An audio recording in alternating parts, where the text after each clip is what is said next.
Hello, and welcome back to another episode of our 10th anniversary season of the Folklore Podcast.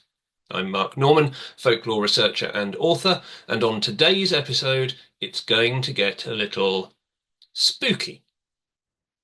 It all starts when two friends are invited to the home of a mysterious spiritualist medium to experience a séance in their search for evidence of the paranormal. But the medium's home used to belong to a girl who died there, and that's never a good combination. What follows is a piece of live theatre production penned by my guest on the podcast today, Chris Stagg. During the course of the play, the medium employs a number of techniques used by Victorian spiritualists, including tarot cards and a spirit board, in what amounts to a live séance in front of an audience. Please note, says the disclaimer on the show's website, although this play is fictional and our cast are all actors, we will be conducting a real séance live on stage. We can take no responsibility for any paranormal experiences or residual hauntings. What can possibly go wrong? The Seance enjoyed a sold-out debut performance last year at Grimfest, and it's returned for a short run at the Old Red Lion Theatre in London between the 22nd and the 25th of January of this year, 2025. It is the brainchild of Chris Stagg. Chris is a writer from Essex, working in a variety of genres, with his main areas of interest being Gothic, the occult, folk horror, and paranormal subjects. He's curating a series of 5 anthologies with Red Cape Publishing. The first of these, Tales of the Gothic, is available now, and the second, Tales of Folk Horror, will be available early 2025. Chris is one of the team who runs the Independent Horror Society, an organisation supporting indie horror creators, and he's also a radio presenter on Phoenix FM, currently presenting his weekly 90s show, TFI 90s. His short film, The Lonely, will be finished this year.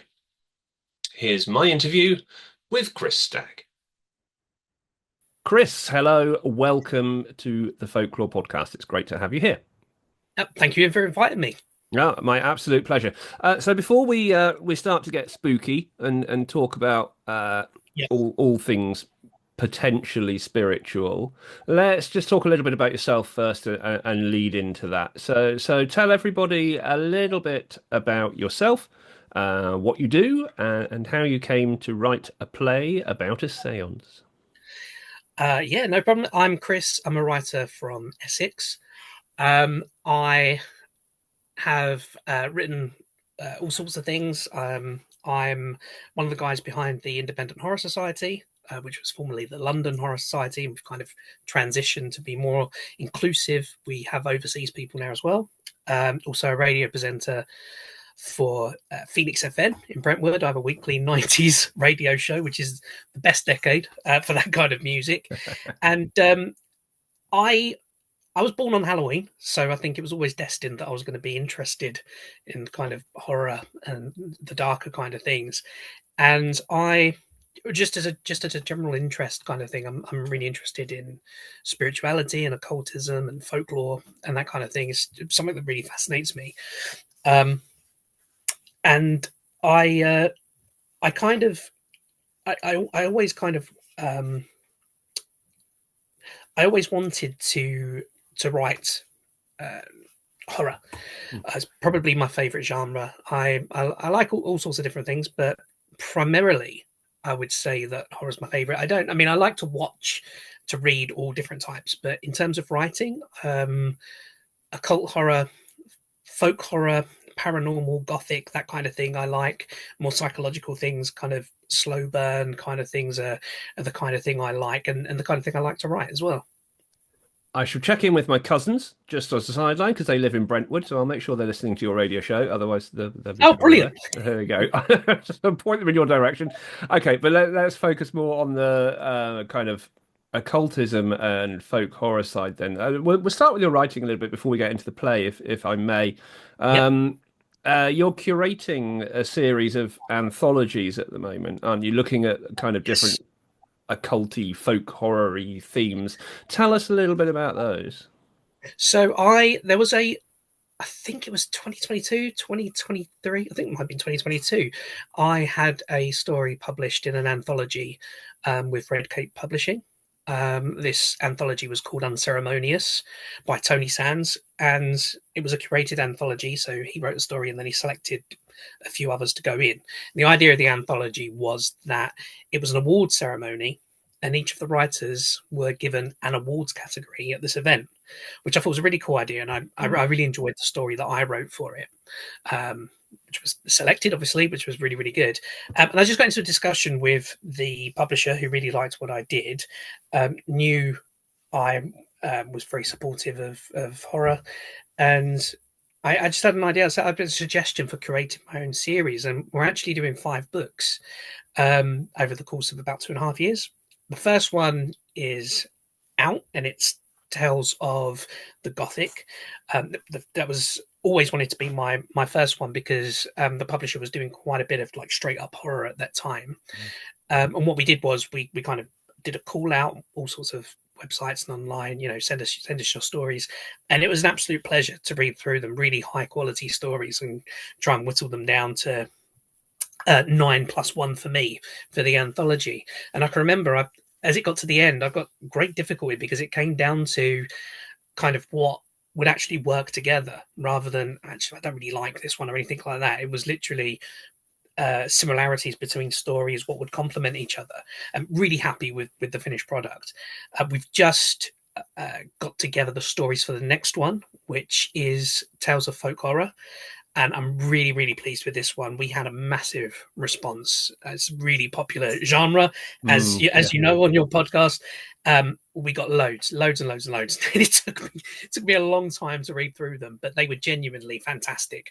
Really, really good stories, and we've got a good mix in there of kind of classic tropes like wilderness and an outsider goes to a village and something's not right. There's a few of those, but then there's some like really up to date and reimagining of things as well. Folk horror involving phone calls and missing people, quarries and holiday camps. So it was really really enjoyable, and that's going to be coming out I think sometime over the next 2 to 3 months. So then we've got 3 more to do, and again we'll do a call out to get those stories in. And there's going to be, I'm not sure on the order, but we're going to be doing Tales of the Paranormal, Tales of the Occult, and Tales of Cosmic Horror, which I thought would be quite cool to just probably finish with that one and just get some real kind of mad Lovecraftian elder gods and that kind of thing. Yeah, absolutely. These all sound fantastic, and I'm sure people will want to be. We'll give your details out at the end. I'm sure people are going to want to be sort of sending in some submissions if they haven't already done so for some of these. And it's a great mix of material. But we're going to talk about your play in a moment. This is not your first play. This is your third play, I believe. Yeah. Is it a very big difference for you writing for the stage as opposed to writing for the page, if you like? Yeah, I mean, the way it came about is, so my first play that was produced was right at the beginning of 2023. So this is all happening like really quickly in quick succession. And it's all because of a free short course I did during the pandemic at home at lunchtime. So I was working at home at the time and I could do it in my lunch break. And it was just a free online playwriting course. I'd never written a play before.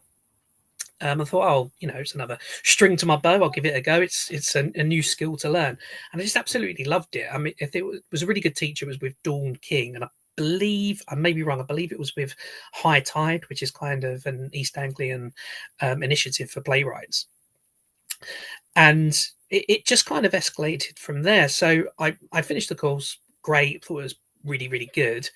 And I entered a short play into Ink Festival, which is an East Anglian, so Essex, Norfolk, Suffolk festival. And I just, on a whim, I just entered a short play. It's about 10 minutes long, called Clarissa. And I couldn't believe it was accepted. And Clarissa was about a robot that's, the entire play is her in a chair with her maker. And it's kind of their interactions, and he's very domineering of her. But as the play goes on, it kind of switches, and she starts to interrogate him. There's a cool twist at the end, and yeah, that was produced over, I think it was 4 days of the festival. Really, really good. Then I wrote a longer piece, which was about half an hour long, and that was called The Frightmare. It was just straight up horror, and it was about a doll that when you look into its eyes, it knows what scares you, and it was like an anthology horror. So the lights would go out, and a scene comes on, and it's that person's fear presented to them. And what was really good is we had a lot of audience interaction. So we would have we had a host called Dr. Bliss, who was kind of like a carnival kind of ringmaster who would talk to the audience, and he'd ad lib with it. And then the actors were in the audience and they're called out. That hasn't been produced in full. A section of it was chosen as part of an anthology night called Tales of the Hellfire Club. And my character, Dr. Bliss, was the host of that night as well, with 3 other playwrights. Again, went really well. It was produced over a week at Grimfest, which is a North London horror theatre festival. And yeah, it went really, really well. And we are now planning this year to turn it into an audio play as well. So we'll have a new kind of story each week hosted by Dr. Bliss. And we're hoping to get that out towards the back end of this year. And then I thought I would write the Seance. And what's interesting is that the person who, or one of the people that I've casting it, was someone who I met on the playwriting course. And what they used to do each week was pair you with someone to just to talk to and discuss things. And we got paired together. And in her own words, she said we met because they paired the 2 people all in black every week. They put us together every week. So and it's quite cool because she plays the goth in our play, and she gets to wear all her own wardrobe, which is really, really convenient. So I wrote the Seance, which is a longer play. It's about 45-50 minutes, and it's also produced by myself and my wife, and it's my first go at directing as well, which has been really, really good. Really steep learning curve, but it's been fascinating. It's something I'd be really eager to do again. Producing myself, I'm not sure. We'll see how this run goes. And then looking forward into the year, before we talk about the Seance in depth, I'm hoping to have another play come out at the end of the year, which will, I don't want to give too much away, but it's going to be all about witchcraft, historical witchcraft, focusing around East Anglia. So if people know anything about that, they might be able to have a guess at some of the historical figures that will turn up. Yes, I suspect so, but we will not go into details at this stage. So yeah, let's focus on the Seance then. Give us a kind of spoiler-free, because there are performances coming up shortly as we record this. Spoiler-free kind of précis as to what the plot of the Seance is. Yes, we did one kind of test night as part of a festival in the night before Halloween, 30th of October last year, that went really well, sold out, really good reviews, and that kind of prompted this for the run. And we're not changing anything, actually. We're really pleased with how it went. So the story is the story. We're just carrying on as is, because we were thinking maybe it's a bit of a tester, see what works, what didn't. Really pleased with how everything happened. So the story is, it kind of developed from my idea of my original idea was I wanted to have a kind of an evening of spiritualism, presented as real, but it's a play. So there would have been, like, I don't know, tarot reading with the audience, and then a few other things, and then maybe culminate in a seance. I was thinking of other things as well in Victorian spiritualism, like spirit cabinets, automatic writing, and ectoplasm production and things like that.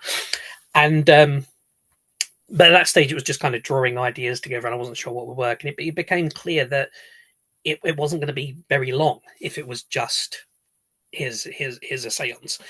It would probably be about, I don't know, 10 minutes before someone thought, okay, well, where's the ghost? Is anything going to happen or not?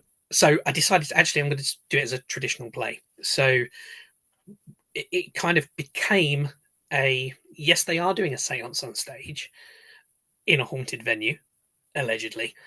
And but it's within a play, and the plot of the play is there is a girl called Sophie, who Emily's the actress, who's really interested in the paranormal. She's been having horrific dreams that are getting stronger and stronger and stronger, associated, she thinks, with something she purchased recently.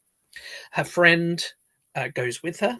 He's much more skeptical, and they go to see a medium.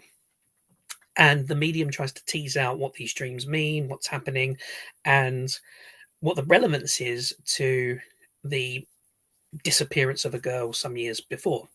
And as the play goes on, the medium tries to tease that out with different techniques. She does tarot, she does some scrying with water and ink.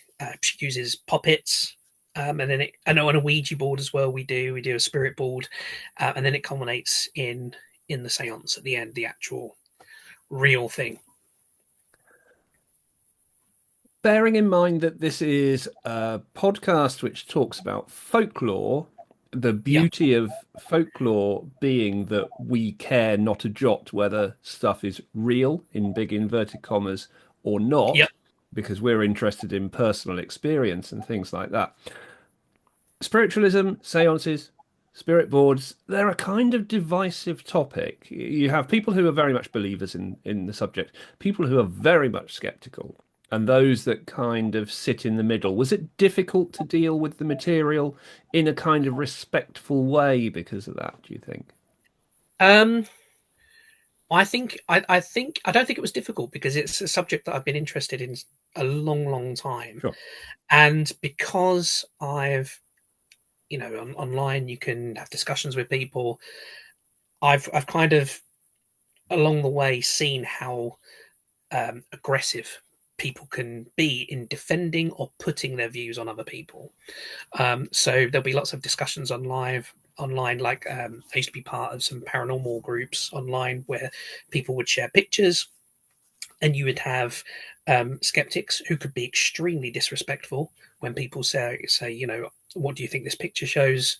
I think it's a ghost, whatever. And on the same time, you could have believers be incredibly disrespectful as well to people who didn't believe.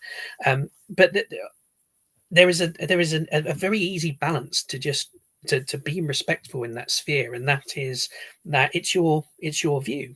And you can say to people, this is what I believe. It doesn't diminish what you believe in any way. This is my view. You've got your view. Let's discuss it. Maybe you change your mind. Maybe I change my mind. Maybe we meet somewhere in the middle.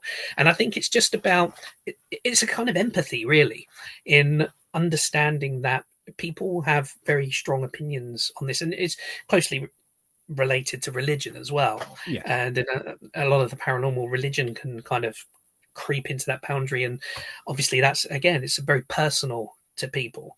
And I think you have to be extra careful with, especially when dealing with life after death, because you're kind of in danger of playing with people's hope for what comes next, and will they see loved ones again, and that kind of thing. So they can be very deep kind of opinions and views that people have. But for me, I've always maintained, so if we take, for example, the Ouija board, I am very clear that I believe it works. I believe it works in when you get messages and that kind of thing. My opinion, though, is that, which is not right or wrong, just my opinion, is that it works with the idiomotor effect of the participants, and any messages that you'll get are from yourself, from your own subconscious. And that's the way I view it. That's not to say that I wouldn't ever say that no Ouija board ever has never contacted the afterlife. But that would be my opinion of how in general they work. And I think as long as you have that kind of respectful mindset and know that you don't have all the answers, it's just your view, then I think it's been absolutely fine. Yeah, absolutely. You're quite right. It is a topic that can be difficult to deal with for a lot of people for those reasons that you mentioned, that we are at the end of the day dealing with a potential afterlife and the loss of loved ones and things like that, and it is a difficult area. So I think that's a very sensible way of going about it, for sure. You said you've had an interest in this topic for a long time. How does that feed into this whole process of constructing a play around it? Was there a large element of research involved as well to go into this for you? Yeah, there was. I mean, it's a topic I like to read around anyway, and a lot of it was just kind of refreshing what I'd read and lost, and tried to remember. But I wanted what I wanted to make absolutely right was the process of how the seance was, like the order the seance was conducted in. So what would the medium do first? How would that work? How would what's the kind of the process that they follow? The other bit of research that I'd wanted to do as well was how some of the mediums in the Victorian area, how they would have manipulated the seance as well. And so I like to throw those things in there as well. So there's elements where you find out maybe some things aren't real, some things are left open, maybe some things are real. So I like to keep it until the end and you find out the truth of what's going on. It's kind of to keep you guessing all the way through. What I find really interesting though is how powerful this can be. That's why we've made a big deal about, some people believe, some people won't. It's a haunted venue. We've got an apparently haunted doll as part of the set. We've got a real Ouija board as part of the set. We'll be conducting a seance according to how they would have been conducted. Whether it's real or not, that's what's happening. What I find interesting is when you look at the famous the Fox sisters, who were Victorian spiritualists, and they kind of really gave the industry a big push in the Victorian times. They came out and actually said, you know what, the tapping and everything, we had this thing called hammer toe and we were clicking our toes, and that's where it come from. It didn't matter. The horse had bolted and people were running with it, and something people are very passionate about now. So I think that kind of that suggestion as well is really important to the process. So try to make it as authentic as possible in that kind of setting. We do a lot with light as well, which helps.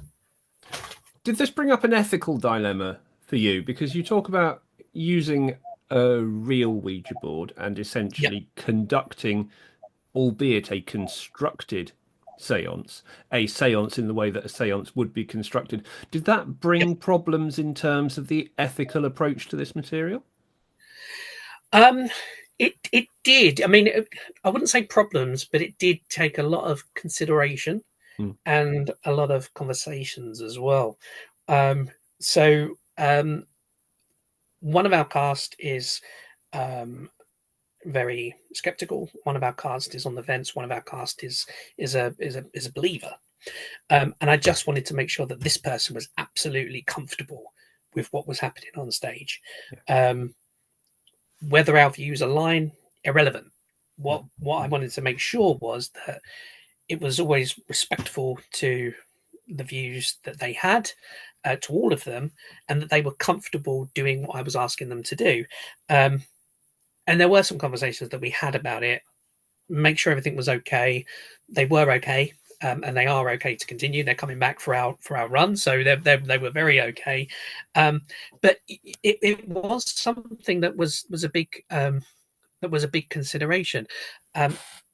But I think it's about authenticity, because you can allow people to make up their own mind. So, for example, I'm currently writing a novel, and mental health plays a big part of that. And it's always been on my mind that, is this something I should be talking about? I'm quite open about this. I have OCD, and it's something I talk about quite a bit. It's something I've lived with a long time. And I kind of feel like, well, it's something I don't want to shy away from. It's something, it's not kind of capitalizing on it. It's a reality that I want to talk about. And in the same way, these kind of things in the seance, that they're a reality, whatever people's views, they exist, and it's something I wanted to talk about. And we have a big disclaimer at the beginning as well,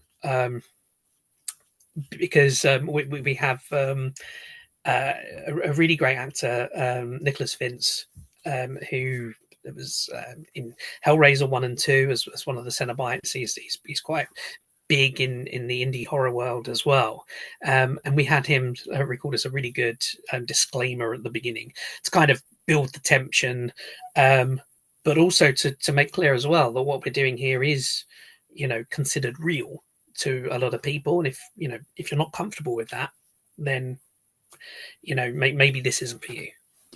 Yeah. It's interesting to consider these kinds of things that you perhaps don't think about when you're going to see a play like this. And in fact, when you stop and think about it for a minute, then yes, absolutely, there's a whole bunch of conversation that's happened before that gets you to this stage. Now, so focus on the seance itself, then. This is something that potentially in a real world seance environment, whether that's a manipulated Victorian seance or something that people might believe is a more genuine seance, there is the possibility of a lot of practical occurrences, strange things that happen, which in terms of the theatre means a lot of potentially interesting stagecraft that might have to take place in order to recreate that seance environment. How have you approached some of that, as far as you're happy to talk about? Yeah, so I mean, it's the kind of thing that I had a big long list of things that I wanted to do, and you kind of have to whittle it down to, with budget, with our own skill set, what can we actually do and do to a degree that will suspend belief, and that's part of the intro as well. We want people to suspend belief and just accept for what it is on the stage, and I think that works really well because the majority of things that we do, we play a lot with lighting and we play a lot with sound, and the lighting kind of changes throughout the play. It actually changes. There's 3 sets of lights, so it changes twice. There's 3 actual very clear different lighting arrangements, and they happen at key points in the play, and it's kind of to get that into people's subconscious. This is different now. So everything that you've seen up to this point, something's happened, and what we thought we knew then, something's changed now. So it was kind of it's. I wanted to. There's things that are quite in your face, and here it is. And then in other times, there's things that are quite subtle. There's a few practical effects as well. Some really good use of makeup effects and that kind of thing. And then the actors themselves as well. They've been really great, and some of the things I've asked them to do have been quite demanding. And I remember in one of the rehearsals that we had, one of the actors didn't realise the floor was quite as hard as he thought it was when he was throwing himself around. But they suffer for their art. Yes, absolutely, and quite right too. That's why they're on the stage and you're behind the scenes. So you mentioned there that performances of this are coming up. So we should give some details of that, because we will make sure that this episode goes out just before those performances to give people who can get there the opportunity to go. So just do a quick promotion for where people can witness this event. It's at the Old Red Lion, which is a pub theatre 2 minutes walk from Angel Tube Station in Islington, on the Northern Line. And it is Tuesday, the 21st of January, so 2 weeks tomorrow. It's running every day for 5 nights to Saturday, the 25th, 8:30 p.m. And it's a 45-minute run time, and it's £15 a ticket, £13 concessions. And really easy to find tickets. If you search the Seance Old Red Lion, it comes up. Or you can find me on the social media, and I'm posting about it quite relentlessly at the moment. So I apologize in advance. No, that's absolutely fine. And I'll put some links on the episode page to your social media, so even after the performances have gone, people can still find you anyway. So just to wrap up finally, this is not your only or final project either. We've talked about writing, we've talked about the theatre, but we also have the opportunity to talk about film as well, because you have a short film that you're working on at the moment too. So maybe tell us a little bit about that too.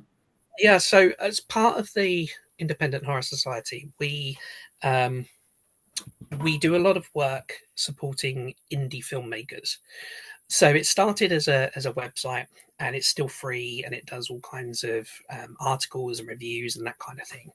But we offer a paid for pro service for filmmakers, and this is primarily aimed at people in the industry, whether they're full time or it's something they do in their spare time. A lot of people who sign up work in film and TV as in production, but really they want to be making horror films and things, and we kind of support films to get made. I'm also trying to push for there to be the same kind of support for horror theatre as well, which is something we hopefully going to be pushing out soon. But one of the things that I always did was working on the scripts and checking out, giving feedback on people's scripts, short scripts and that kind of stuff. And we run competitions and things.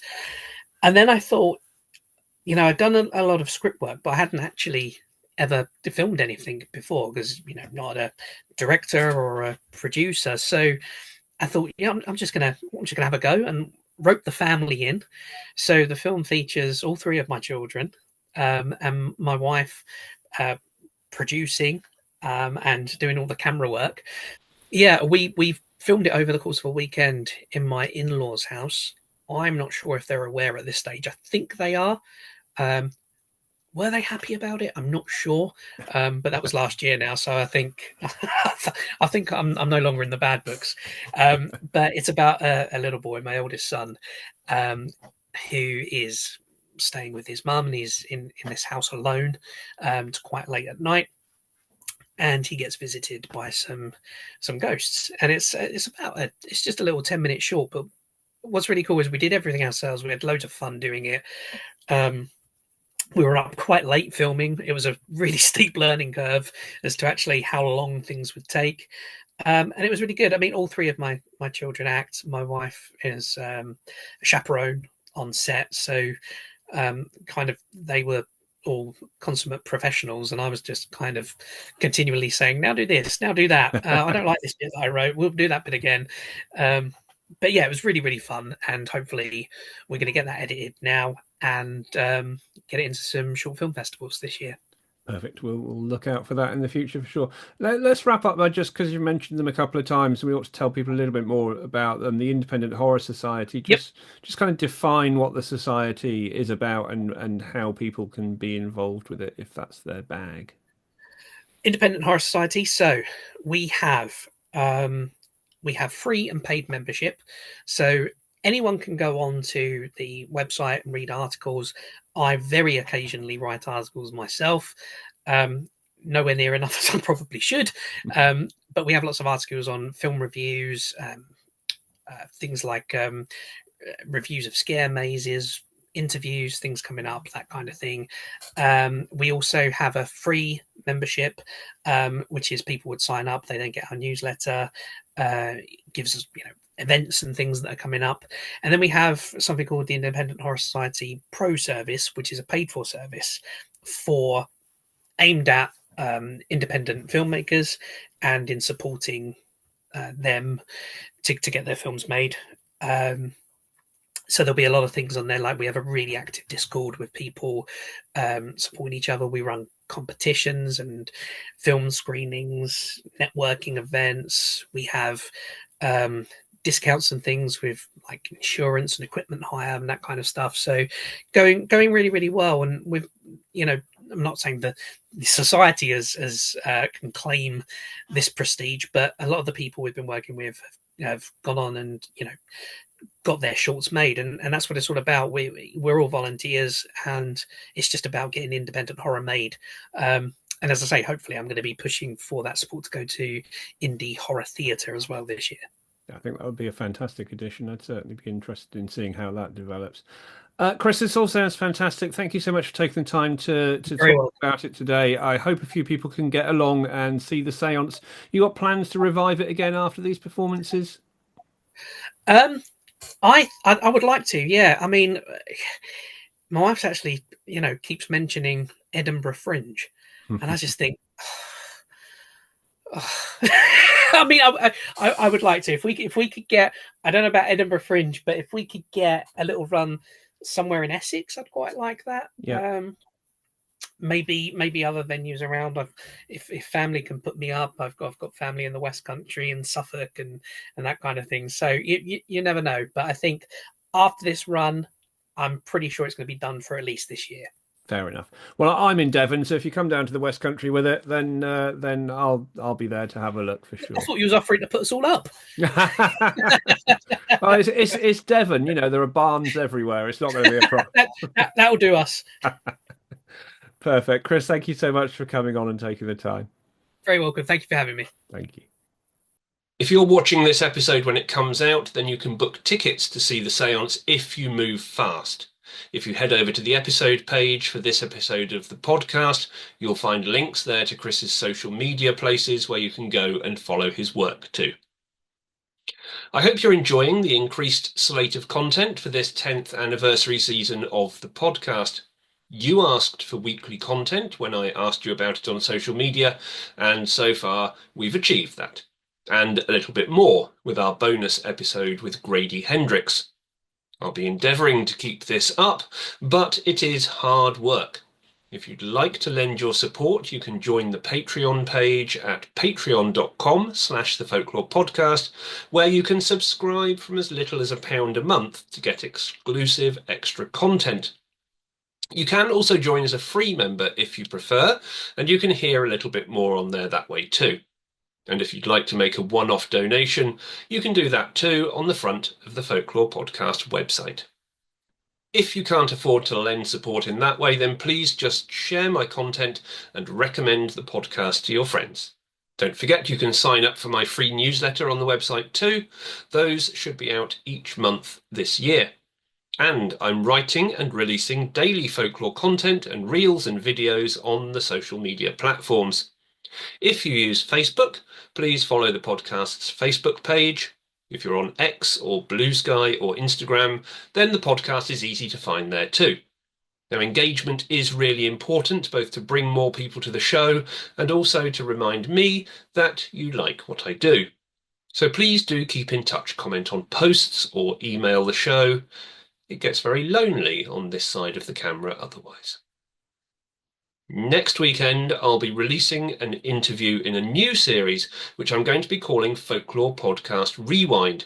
It's a strand where I delve into the back catalogue of old interviews which didn't make it to air last season. So I hope you can join me for that one. And finally, don't forget, if you've been following the podcast on YouTube this year and you haven't already done so, to hit the subscribe button so that you get notified when I put more content on here too. Because I'm going to be adding other videos and films in the course of the year other than just the podcast episodes. So do keep an eye on the show, subscribe, get your notifications, because you never know what's going to pop up on here next. And at the moment, neither do I. Thanks for watching. See you next time.